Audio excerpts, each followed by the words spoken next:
చాలామందికి చాలా అపోహలు ఉంటాయి. జాండీస్ అంటే కామెర్లు వచ్చిన వెంటనే ముందు లంకనాలు చేస్తారు పేషెంట్కి. మేము చెప్పేది ఏంటంటే లంకనాలు చేయడం వల్ల లివర్ రికవరీ స్లో అవుతుంది, పేషెంట్ కోలుకోవడానికి టైం ఎక్కువ పడుతుంది.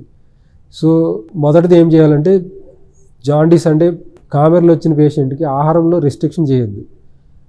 ప్రోటీన్లో లీన్ ప్రోటీన్ అంటే కోడిగుడ్లు, పౌల్ట్రీ మరియు చేపలు లాంటివి తీసుకోవచ్చు, దానికి ఏ రకమైన అడ్డు లేదు. అదే రెడ్ మీట్ అంటే బీఫ్ మరియు పోర్క్ లాంటివి అవాయిడ్ చేయడం మంచిది, ఎందుకంటే అందులో ఉండే ఆ ప్రోటీన్స్ మరియు ఫ్యాట్స్ ఎక్కువ ఉండడం వల్ల అది లివర్ మీదకి లోడ్ ఎక్కువయ్యి లివర్ పనిచేసే తీరు కొంచెం ఎఫెక్ట్ అవ్వచ్చు. అందుకని అవి తీసుకోవద్దని చెప్తాం. అదర్వైజ్ నార్మల్ ఆహారం, లీన్ ప్రోటీన్ అంటే చేపలు, గుడ్లు మరియు చికెన్ తీసుకోవడంలో ఏ రకమైన ఇబ్బంది ఉండదు. మంచి ఆహారం తీసుకోవడం వల్ల లివర్ తొందరగా కోలుకొని పేషెంట్ తొందరగా ఇంప్రూవ్మెంట్ అవుతుంది.